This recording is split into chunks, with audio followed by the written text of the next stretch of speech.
যুক্তরাষ্ট্রে নবনির্বাচিত president Donald ট্রাম্পের প্রশাসনের সঙ্গে কাজ করার প্রতিশ্রুতি দিয়েছেন চীনের প্রেসিডেন্ট শি জিনপিং।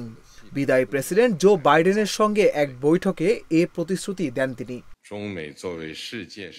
স্থানীয় সময় শনিবার পেরুতে বার্ষিক এশিয়া প্রশান্ত মহাসাগরীয় অর্থনৈতিক সহযোগিতা সংস্থার এক সম্মেলনের ফাঁকে দুই নেতার এ বৈঠক হয়। বাইডেনের 4 বছরের শাসনামলে সম্পর্কের উত্থান পতনের বিষয়টি স্বীকার করেন তারা।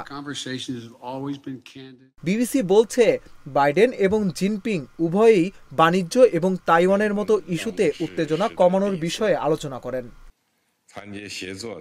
বিশ্লেষকেরা বলছেন, ট্রাম্প এরই মধ্যে প্রতিশ্রুতি দিয়েছেন তিনি যুক্তরাষ্ট্রের চীনা পণ্য আমদানির ওপর 60% শুল্ক আরোপ করবেন। ট্রাম্প 2 মাসের মধ্যে দায়িত্বে ফিরলে মার্কিন চীন সম্পর্ক আরও অস্থির হয়ে উঠতে পারে।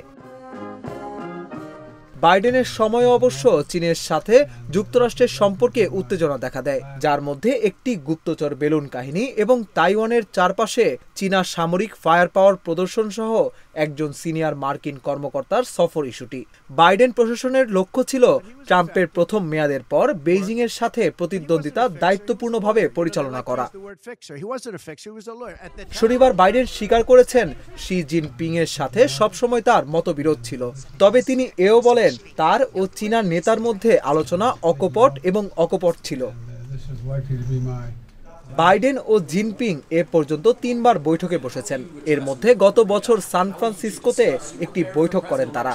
এতে উভয় পক্ষই মাদক ও জলবায়ু পরিবর্তনের বিরুদ্ধে লড়াইয়ের বিষয়ে একমত হন।